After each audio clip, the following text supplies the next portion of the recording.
Oh, today on the show we have Vik Chaudhry. He's the co-founder of Buzz Solutions. Buzz uses AI and machine learning, but not in the buzzwordy way. They legitimately have built a technology that very positively impacts the ability of utilities to manage their assets. Now we're talking about forested overgrowth, like trees getting in electric lines. Talking about other wildlife that could be endangering themselves by coming too close to power lines. And all told, this management is extremely behind its time as far as the technology applied to manage the assets. And all of this is around as the demand for more grid capacity grows. Every outage means more and more. So, very incredible story. They've been 8 years. They've been commercialized for about half of that. It's very interesting exploring his headspace, navigating that chasm between research and commercialization, his background in the technology, and navigating the culture at Buzz that supports them continuing to grow. So shout out to Clean Tech Growth Lab. If you're growing in clean tech, you want to work with them. And shout out to Craze and Friends for producing this podcast. And now I give you Vik. Oh, welcome to another episode of The Growth. Thank you to the partners. Shout out just before we pressed record here, but without them, it would not be possible to interview awesome people doing awesome things like Vik. Welcome. Thank you, Blake. Great to be here. This is so cool. I don't think I want to give... I was already asking you a lot of questions before we started recording just because there's so much that you have to offer. So why don't you just start with giving a brief introduction of yourself for anyone that doesn't know yet. Yeah, certainly. So I'm Vik Chaudhry, co-founder and CTO at Buzz Solutions. I come from a background in technology space. So prior to Buzz, I was leading ML AI teams at Cisco for a few years and then got back to my energy roots. By trade, I do power systems engineering, energy engineering. That's what I pursued at Stanford University, doing my postgraduate degree, and wanted to apply cutting edge technologies like data analytics, data science, machine learning, AI to that sector. And this is all before the whole AI hype and AI boom as well with all these large language models. So I've been practicing AI for the last 12, 13 years, working with various kind of tools and then applying that to the energy sector, specifically in demand response, DERs, smart grid technologies, those kind of use cases. And that's where I stumbled upon Buzz, decided to start this company with my co-founder out of Stanford University. And then we've been doing this for the last 8 years now, working with power utilities, power companies, helping them make their operations safer, efficient with our AI technology. That's right. So before we get into, again, I've already said it, I think twice in like the 5 minutes we've been on this call, but I think, 8 years committing to something like that is, for that long, is rare. You can look at the statistics, and I think it's much respect for doing it. So I'm excited to talk about that journey. Before we get there, for you personally, were you walking around, crawling around as a baby saying, I can't wait to work on AI ML? Or was there some point or something where this technology was interesting enough to you to pursue it? Yeah, no, that's a great question. I come from New Delhi, India. I'm immigrated over here in 2015 to go to grad school and then pursue opportunities over here. So growing up in India, power was a big problem. So we used to have 5 to 6 hours of power outages every single day. So growing up, facing those kind of unreliable power systems got me thinking that there must be some way of helping power companies make electricity, which has been invented for 100 years now, be more kind of outreach to people. So that got my attention early on that, hey, energy is a big area where that needs help, and that's where it needs technology infusion.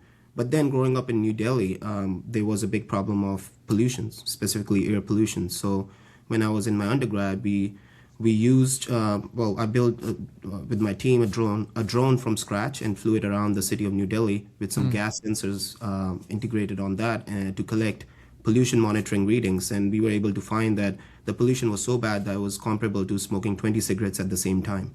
So that got me thinking that, At the same time? the same time. It was pretty bad, but that was kind of the start of my journey with data. So because we were collecting data from sensors, we were able to kind of predict also because we were collecting historical data, and that got my thinking into, hey, there is a future where data and data analytics and data science and machine learning can be applied to critical sectors, which was missing at that time. This is 2012, 2013 timeline. So that's when I got kind of interested in how innovative technologies like AI, ML, data science can be used for real world problems. In my case, it was energy. And that was kind of start of my journey exploring data science and AI and how we can apply that to real world problems. So it was the drone project, and then all the data that you were able to collect with that. You were in an environment where people said, "Hey, a way to digest this data and get something out of it. There are technologies like AI and ML, and that's how you got introduced." That's correct. Yes, we started doing some probabilistic modeling, and that was my Got kind it. of into the AI world. And then you said, "Wow, I Yeah, love this." yeah. There's so So much you can do now. So it seems like a big opportunity. It seems like a really big decision, from my perspective, to pursue grad school, across the world. So, what was it kind of a natural next step for you, or was that a big leap for you personally to pursue school that's so far away from home? Yeah, it was definitely a big leap. Came here with knowing no one, wanted to build a network and pursue opportunities over here. And one of the key things was getting an invite from or acceptance from Stanford University, because heart of the Silicon Valley, that's where, the cradle of entrepreneurship originated. So many founders. There's so much innovation happening at the heart of Silicon Valley at that time, and now there's hubs everywhere, which is great. We want to see more innovation, but I Mm. wanted to be in the technology center of the world and pursue opportunities and apply technology to some real world problems, and not just optimizing or generating ads for platforms. So that was the key. And then at that same time, I looked at Stanford's program in energy, and they were doing some great work. So there's a good network of people that are working on really cool projects in energy. So that got me fascinated. I had a job lined up in India, and I ditched that and then decided to pursue grad school, come move to another country with Crazy. no connections, and then took a bet at that time. Maybe I was naive as I was young, but hopefully that worked out. Well, I'm glad. I know there's tons of people over in Silicon Valley that are glad as well, and that work at Buzz. That's so, great. so then there was a period of time between your time in grad school and when you decided to start the company. Is that right? That's correct. Yes. So at grad school, I was still pursuing a lot of projects in energy, specifically in DERs. Renewables was a big kind of use case for us in grad school. We were working on energy problems, power system problems. But also, I got involved in another drone project in my research lab where we were using drones to optimize wind turbine locations and kind of see how the condition of wind turbines are. So that was kind of again trying to use drones to do Interesting. some kind of data collection, but then use data science, machine learning AI You on top of you that. were you were using the drones to see where high potential areas for wind turbines, not like flying around to check on existing ones. That's correct. Yes. So there Okay. were certain category of wind turbines we were kind of exploring, which is vertical axis wind turbines that are smaller than your conventional wind turbines, but they rotate on vertical axis, and they are and that was kind of a new kind of technology, and we were trying to figure out, obviously with drones and wind sensors on it, where are high potential winds that can help optimize the locations of those. So yeah, cool projects with drones we're pursuing, and then that kind of got me into an area where Buzz Solution launched in summer of 2017. I met my co-founder over there, discussed some ideas on how we can use AI and apply that to the power sector. But there was a job at Cisco before then or during? before that. So I was, yeah. Okay, so something that's very fascinating to me is that threshold of, hey, I have a life, I have a job, whether it's school or a corporate, like it's something more steady, and the decision to pursue an idea that you feel passionately about, or starting a company like that. So can we talk about where the idea, so what was the initial, before we talk about how it's changed, what was the initial idea of Buzz, and where did that come from? Yeah, so we both, me and my co-founder, were at Stanford, and we were in a Launchpad course that fosters entrepreneurship in real world problems. So that was a great course we took. That's where we got connected and discussed the idea. So initially, the research that was happening in my research lab with the drones for wind turbines, that was kind of the idea in that Launchpad course. But then both me and my co-founder naively started cold calling power companies, which is, again, we didn't know the industry that well, but it kind of worked out. We got in contact with 30 different utilities, discussed that idea with them, and they said, why don't you apply this technology for the power sector? And that got us Wow. thinking. And then we decided, hey, it's a much bigger market. They have much bigger problems inspecting power lines. Utilities were already starting to do inspections of power lines with drones. So initial, first couple of months, we were also going to fly drones, and then we had a software to analyze data.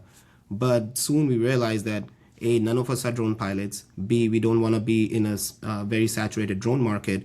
And C, we don't want to bear the liability. What if a drone crashes into the line? Sure. So we decided that we're going to be a full software play SaaS platform that analyzes data captured through either drones or helicopters or any kind of aerial vehicles around power lines or any kind of power infrastructure, and then make sense out of it for power companies. So that was the idea from the beginning.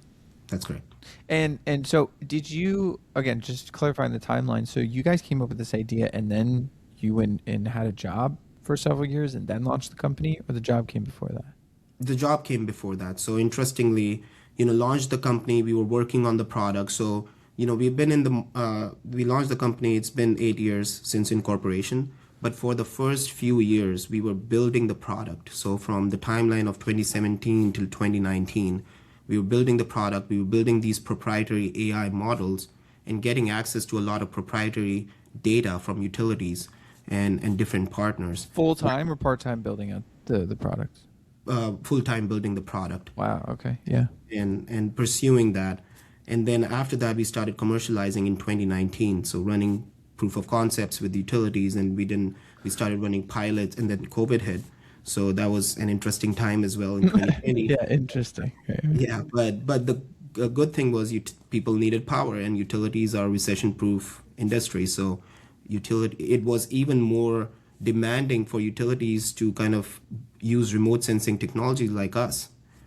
So we got in contact with a lot of utilities. We raised our financing round, our seed round of funding during 2020, and that's when we started scaling. So the scaling started happening after 2020. Before that Got was it. all product development. So then, what was there in those 2, 3, I guess even, well, let's say 2 to 3 years before you properly commercialized, was there consistent momentum towards commercialization, or were there times where you said, this doesn't make any sense, I don't know what we're doing anymore? There was momentum, but as the journey of entrepreneur, there's always ups and downs, right? There's sometimes doubts can arise in your mind, but one of the key things, one of our mentors told us that one of the key skills for an entrepreneur to have is persistence and patience, because it's always a build-up. Things don't happen overnight. You have to put in the work today to bear the fruits and the positive outcomes for the future. So we were very kind of one of the things that some of our customers and partners told us is that you guys are persistent. So one key thing that kept us going, because again, both of us were young, maybe we were naive, but it worked out. We were very, very persistent. So in that time period also, we went through a bunch of accelerators, got in Uh, build some relationships, because energy industry is very close knit, and we were coming as outsiders. We'd never worked at a utility. So we yeah. were able to build some relationships, set some reputation as well, build partnerships, in that time frame. So there was consistent momentum in that direction. So then, what was the another threshold? What was the threshold of the first commercial deployment? How did that go? Yeah, that's always interesting. Utilities move slow because they're risk averse Yeah. to new technologies, and fairly they should be, because there's a lot of new technologies, and that might not work out for utilities. And if they don't work out, people lose power, people lose lives, those kind of things. So what we went through as a first deployment with a real customer was through an RFP process. So Okay. New York Power Authority was one of our first customers, first enterprise customers. They put out an RFP, request for proposal bid in 2021, and we went through that. And over 100 vendors applied for it, with the likes of heavyweights like GE, ABB, all of those Mm-hmm. big companies. And we went through that process, and it was a whole year long process. Went through Wow. multiple rounds of assessments and validations by the utility, and at the end we came on top and were selected as their vendor for AI enabled infrastructure inspections. So that was a great moment, landing your first customer like that. Before that, we only had ran like POCs and pilots, smaller pilots, but landing New York Power Authority in 2022 through that RFP was a great achievement. And at that time, we knew that this is going somewhere. So in that year though, what prepared what in retro looking back on it, what prepared you for success when that opportunity came for the RFP? I think one of the key things was, since we spent so much time on building a really awesome product and a product and technology that works. So one factor was we invested heavily in building a really positive and a really accurate product that utilities liked. And at the end of the day, the reason why we won the RFP was because of our product.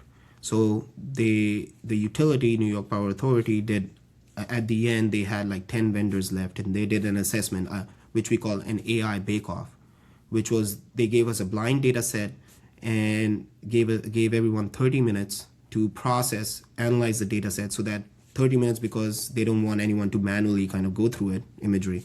So what we did was we returned the data set with results back in 7 minutes, and the rest of the people took more than, or rest of the vendors took more than 30 minutes. But also our accuracy metrics were way higher than anyone. So we were at 85% baseline accuracies of our AI models at that time, and the closest was 32%. So that was a massive, massive accuracy jump that we had, that kind of helped the utility to choose us. So one aspect was the product really worked because we spent so much time. The second was the product worked because we took a bet early on an industry which was still very new. So AI for asset or grid infrastructure inspections was still very new Right. and was not proven as a market in when we launched. So we took a bet on that, and we didn't know. So it took the industry 5 years to get to where it had to go. So we had to wait 5 years for the industry to catch up to the technology. And this is even before the boom of the large language models. So Yeah. that Right. that Right. also kind of worked out. So what is it then, to the capacity you can speak on it? What is it that differentiates your for someone that doesn't have super technical depth in AI or ML and how they're constructed, how they can differentiate on a deep technical level, what differentiates your approach from the other industry leading competitors that you had at the time that were taking longer to process the data and had lower accuracy? Was it just a longer exposure to your product to utility data, or was it something else? Yeah, so obviously cannot talk a lot of like trade secrets and what's going in our IP, and there's a lot of processes and the science behind it. But on a high level, I would say we focused on data. Data is the key for any kind of AI architecture. And the common saying is garbage in, garbage out. So you want to That's make right. sure, yeah, you want to make sure that you don't throw garbage into the systems. So what worked for us really is early on, because of that 3 4 year period where we were building the product. That was the R&D period for us, because we were getting access to the right data sets, and that could go in, and the quality data sets that can go into really mature systems. So the first piece was we figured out the data piece.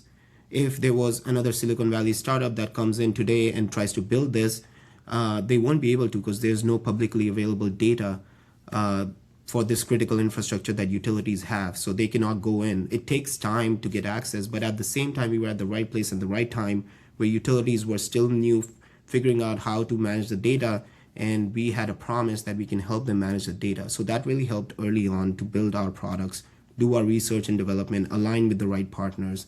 And once we figured out the data problem, we went into the AI problem, which is building the right architectures. We don't use any off-the-shelf models because they don't work in this space, because there's just so many different variables that we have to take care of when we are building these systems. So Interesting. we build our own proprietary models and train them over the years, and now they have become so comprehensive and advanced that it's really helping utilities at scale. So it was a combination of the product being data and AI, but also the relationships we build early on.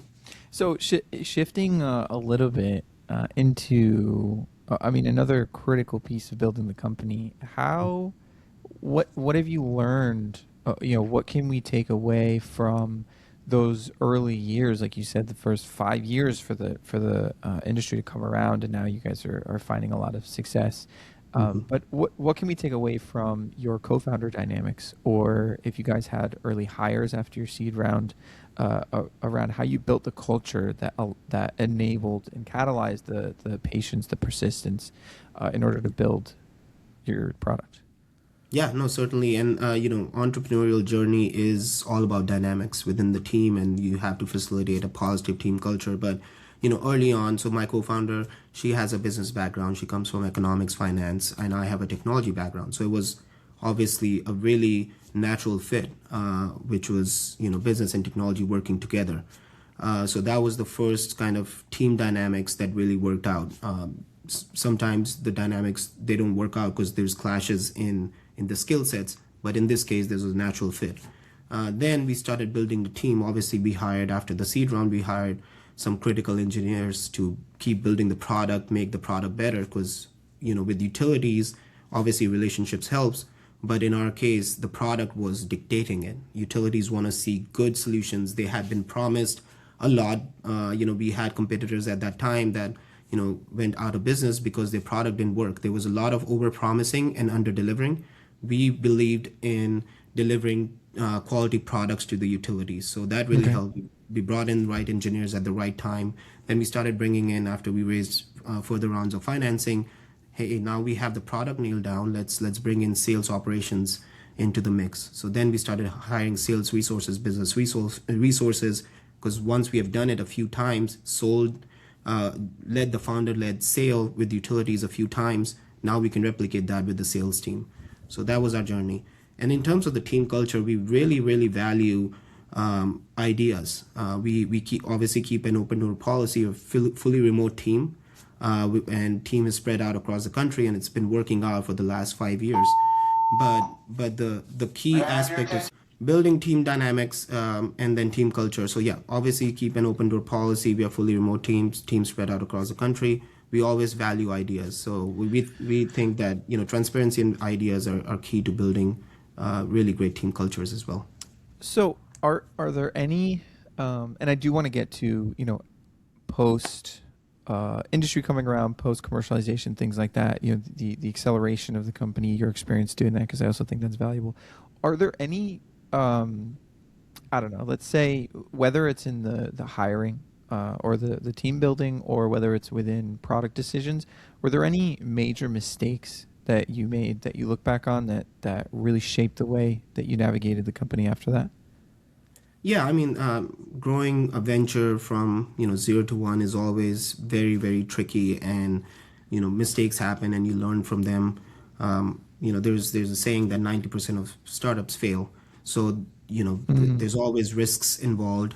So over the journey, we definitely had made mistakes because we are first time founders and we're learning things on the go. We have a yeah. good group of advisors, so that's another thing that we did was we collected a good group of advisors to advise us from like day one, to tell us from their journey of starting companies and scaling and acquiring companies, and from the investment portfolios as well, to tell us, in certain critical scenarios, how to navigate those. But, as hiring is always tricky, even with larger companies and obviously with startups, early hires mean a lot. We've all obviously went through the hiring phases of we've had some bad hires, but with the critical thing is, it's all about the fit of the hire of a candidate. So we were able to kind of assess that early on and kind of course correct accordingly. And now we have an awesome team of people that are really Right, committed to right. the mission and and they're passionate about the energy and AI sector. So, but we've had our bad fits in the company as well that didn't fit well with the company, and we were able to kind of navigate through that and Yeah. learned a lot. Well, yeah, just I mean, just learning from something like that, from let's just take just very simple example, the first hire that you brought on and then let go. What was the main thing that you changed about your hiring procedure after that? Yeah, it's so interesting. Obviously, our hiring procedure in terms of how we run the interview rounds evolved over time. Yep. For technical hires, coding challenges, interview rounds evolved. Even for non-technical candidates like sales and business, that evolved over time. So we can see literally 5 years ago how we were interviewing, and now there's much more process and framework into it. But something that me and my co-founder discuss all the time is never underestimate the power of the gut feeling, which is the intuition. And we learned that the hard way because sometimes our intuition would be off about someone, and then it tended to be that yes, the intuition was right about it. So over Hmm. the years, we have started trusting our gut feeling and intuition about a candidate and their fit with the company. So that's one lesson that we learned over the years is don't never underestimate the power of intuition and gut feeling. Has there been any has there been any misstep, I guess, that you would look back and say, as far as with working with utilities and things like this? I mean, these are not there's not like a ton of them out there. It's not like you're working with customers, coming on, dropping off. Like you mentioned, there's a huge process to get involved, and then you stay involved with that engagement with the utility. But were there any engagements that you had that were either not a good fit because of where Buzz was at in your development cycle, or not a good fit for Buzz as the type of customer that you want to service? Yeah, definitely. I think we've had over the journey of the company, we've had a few customers that were, we had that they wanted a lot and there was a drain, but there was also not a drive to kind of excel their programs, internal programs. And we've had customers that were interested in the product and technology and they wanted to, use us, but they lost budget due to some external factor. Maybe they had a major disaster that happened that made them lose budget, and then that's why they couldn't use us. Hmm. But from a customer standpoint, I think we learned a lot to when we are doing the pitching to customers or selling to customers is to understand a lot of different features. Is first of all, if they have the right budget, are we talking to the right people? The common sales, enterprise sales principles, but we learned a lot over the years because obviously we never did enterprise selling, but over the years we learned how to do enterprise selling and to the level that we can sell to enterprise customers multi-million-dollar contracts, right? So but that involved a lot of pitfalls. So the answer is yes, we had customers that had no intention of buying us long term, but they want to keep on like wasting time, and we Got it. learned to assess that over the period of time as well. Yeah, those are tough Yeah. experiences to go through, because like we're talking about like the ups and the downs of the journey. Yeah.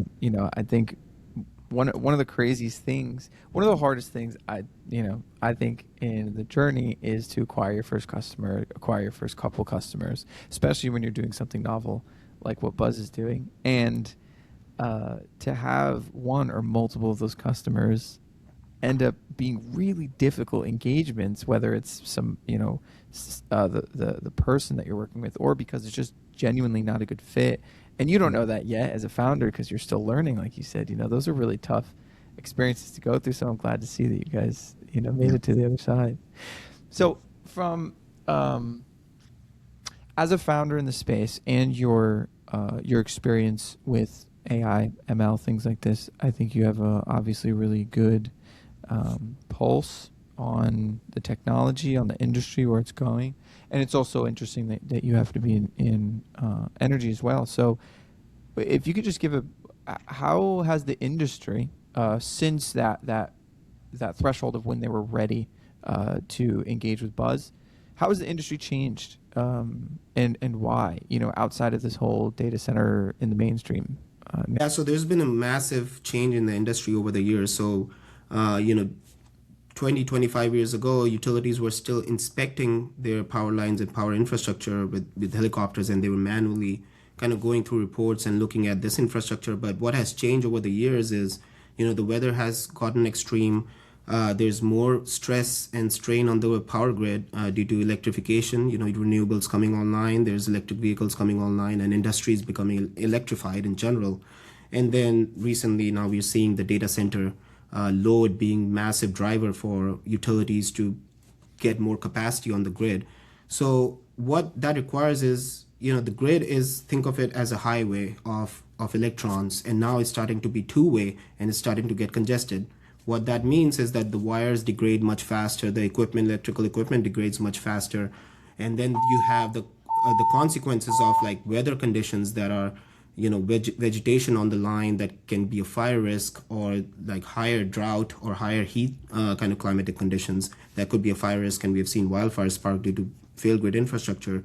So what it needs is utilities need to inspect the infrastructure more frequently, and in order to do that, they need to employ more innovative tools and technologies. So here comes the drones in the last 10 years.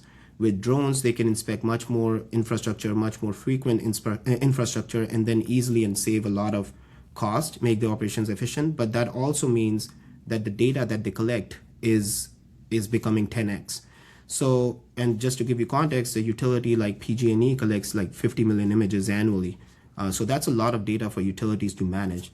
That's where AI automation tools can come in, and that's where we come in. We take all that data in, manage that for utilities, and using our computer vision AI, we tell them what kind of problems are happening on the infrastructure, whether the lines are overheated, whether insulators are damaged, whether there's vegetation on the lines, those kind of things.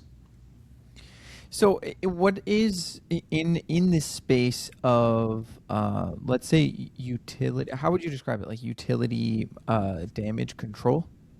Like what's a label for this space? It's called, so there's few labels. So this is more on grid inspections, but the label is asset management, and we are Okay. trying to provide the next generation of asset intelligence for asset management and grid optimization for utilities. Okay. So in the space, are there any are there any arguments against the use of drones or helicopters or images, or is this truly the industry standard for, like, are there any other solutions that utilities explore? I think utilities are at a place where they need all the tools in the tool shed to apply to this, because these are really complicated problems that traditional methods that were employed 20 years ago are not working out. And that's why we're seeing, wildfires happen. There's storms that are creating a lot of problems, massive power outages happening. So they need all the sensors. So utilities are deploying multiple IoT sensors on their infrastructure to collect more data. Drones are just a mobile sensor, right? There's a flying sensor, so they're deploying more drones on the infrastructure. And recently we're working with utilities that are deploying drones in a dock, housed in a dock at their substations, that can autonomously fly and inspect Mm. infrastructure. And that's kind of the future of inspections, but that also comes with a lot more data generated from these mobile sensors. So I think the future of inspections and monitoring is for things to kind of work out for utilities. They have to deploy all these sensors even more frequently and more volume, but then they still need to solve the data problem, and that's where companies like ours come in to help them analyze this data. Are there any common misconceptions that utilities or prospects have of your solution that make them not interested in engaging? I think it's more about education, because utilities are inherently not AI companies, and they are still starting to learn how AI can be positively applied, and Okay. and there's a lot of innovation happening. So and we have done that. We've become a thought leader in this space because we were so early in this space, right? Hmm. Launched 5 years before the market caught up. So we started putting out how-to guides on how to evaluate AI in this space, how to deploy AI, how to make sure your data is secure. and cyber secure, because this is critical infrastructure data that cannot be Yeah. leaked, right? So we also kind of guide them on that journey. So we are trying to be their one-stop shop for not only product but also consulting in some ways on how you can deploy these programs at scale. So then quickly, if we could just go over it since that threshold of commercialization, what is your, and alongside the insane growth of AI adoption in the world, and subsequently the need to feed those data centers and processors and software and hardware and everything. What has the experience been in the last 4 years? Have you guys been rapidly adopting new customers? Has that adoption timeline by utilities shortened at all? You guys have grown your team. How has that been from a cultural standpoint? Any of these directions? Yeah, no, adoption has increased a lot for the utilities that we worked with. One thing about utilities is no one wants to be the first and second customers for a new technology, but everyone wants to be the fourth and the fifth. Okay. So great thing for us was we were able to land and successfully showcase our technology to the first couple, and now we have utilities that we have to schedule out their projects because we just have so much demand that we can take in, because every utility is facing some kind of problem, whether it's power outages or wildfires or storms or snowstorms, those kind of things. And the only options that they have is they have to innovate, they have to apply these cutting edge technologies. AI boom has happened in the last 4 or 5 years, and we've also kept up with that. We have adapted our technologies accordingly. And now what I say is, data centers. So in order to feed AI, you need power. That's the missing piece. And utilities are struggling to provide power to data centers. But AI technologies like ours is also helping them unlock more capacity and more power that they can supply to data centers. So it's like a closed loop. AI helping more, evolution of AI. Yeah. So that's where a lot of adoption is happening as well. And that's where I think a lot of our solutions can fit into data center powering as well. Utilities are at the cross sections of, they need to use AI for at scale for various kind of use cases. Otherwise, they'll be left behind. So my two of my favorite questions to ask. My first one is, from your perspective, what is the biggest hurdle that you're facing at the moment? How is it also an opportunity? Yeah, so the biggest hurdle is obviously, deployment of the AI at scale for utilities, but also the selling to utilities takes a lot of time. So from business perspective, utilities are, as I said, they're slow-moving behemoths. They're massive organizations. You have to go through multiple different processes and frameworks with utilities in order to get adopted, right? You have to do cybersecurity review. You have to work with their procurement, their sourcing. You have to prove business value, business case, do demos, run validations, IT governance, all of those things. And that takes a lot of time working with utilities, especially the major ones we're talking about, which are investor-owned utilities. And there's 250 of them. And then there's other smaller utilities that are around like 4,000 of them. So working with them, the sales cycle expands. So on an average, selling SaaS to utilities is 12 to 18 months of sales cycle. So that's a hurdle. We have used innovative techniques like channel partners and all those to shrink those sales cycles, but it's still, as compared to other industries, still a Got it. long sales cycle. However, that there's an opportunity also. So once you get into a utility and once you sell to utility, the churn risk with that utility is very low, because they've gone through so many processes with you. Unless you mess up really badly, they would stick with you, and you build that reputation and kind of a relationship with that utility. So there's opportunity over there. Also, utilities do sign multi-year contracts with you, so that's another great thing for businesses. So in terms of like the business side of things, the hurdle and the opportunity work side by side with utility selling motions. And if I were to think generally, I think just education, like there's, as I said, there's still a lot of misconceptions about AI, and that's a hurdle in this industry.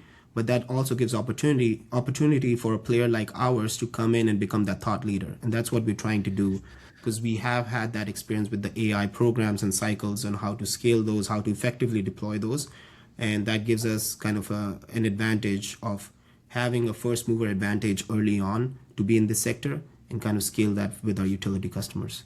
What are those misconceptions that you're seeing? Yeah, so I think over the years, as I mentioned before, there's been a lot of over promising and under delivering, and that casted a lot of doubts in utilities' minds that does I this see. even work, right? But there's a certain way of making it work, and there's certain processes to follow. With any other tool, people think AI is everything, but it's at the end of the day, it's just a tool, right? So the way to use a tool is to be trained on effectively on how to use the tool, but also how to interpret the outputs of the tool or the results from the AI, right? So there's education required for that. When the internet came on as a tool, there was, people had to get to use it, they had to get to train it, emails and all those things. Same as with AI softwares and the value of AI that needs to be understood at the low level for utilities. The higher push from the executives is heavily on the AI, but what our goal is to train engineers, electrical engineers, power engineers, field technicians, to train them to understand that this is a tool. This is not causing a loss of job for you. This is another tool in your tool shed that you'll use. You'll use wrench and all those hardware tools, but this is a digital tool that you can use to make your job much more efficient and much more safer. Well done. That was great. That's really useful. And my last one for you is with all this work to be done, Mm-hmm. these long sales cycles, these misconceptions about um, AI, navigating, leading an increasingly big company and all this stuff. What inspires you? Obviously, Buzz as my company really inspires me. The team that we have built at Buzz inspires me on an everyday basis. That makes me wake up in the morning, go to work, do my job to the most optimal level. But also, I think the future, thinking about the future of technology, really inspires me because you know we have so much great technology at hand, and we are living in an age of solutions, right? We're living in an age of problem solving. You can literally use a large language model and find a solution of the problem really quickly. So how can we leverage that to kind of enhance our day-to-day operations, make them much more efficient, is really critical as well. So I'm excited and inspired by where AI is going. There's a lot of doubts from people that this is going to be Mhm. used in bad ways, and obviously with any other technology, yes, there will be areas that it will be used in a really negative manner. But there could be a lot more positives about this new technology that is being developed that can actually really solve real world problems that are not able to be solved with conventional methods that we have tried before. And these are really complicated problems. Some of them might be human created, but at what we need right now is technology to be infused at that right level to solve those critical problems. And also, I would also say regulatory commissions to catch up with that. Technology is always ahead of regulation, but I think it's time for policies and regulation to catch up with technology and make sure the right standards are applied. So then technology cannot be used in a negative manner. So Mm. that inspires me about the future. There's a lot of opportunity, and obviously, hopefully, Buzz can help with that as well. That's right. Make solutions, making the world a better Yeah, place, all this stuff. It's good momentum, Vic. I yeah, appreciate the energy during this conversation. I'm excited for our next one when we get an update and get to dive. This we hovered on the surface, I think, a lot. yeah. Um, but it was still really fun. If anyone else was inspired to follow along with your journey, what's the best way to do that? Yeah, please follow me on LinkedIn. I'm Vik Chaudhry on LinkedIn, and happy to share more anecdotes about my journey, some pitfalls, common mistakes, risks we have taken. I can dive deep into that, and what's the future of AI. Would love to have a chat about that also. So follow me on Nice. LinkedIn and connect with me on LinkedIn. Do it. Do it. Connect with him. It's super fun. Thank Awesome, you. Vic. Well, thank you so much for your time. And yeah, looking forward to the next one. Yeah, looking forward to it. Thank you, Blake. Appreciate your time as well.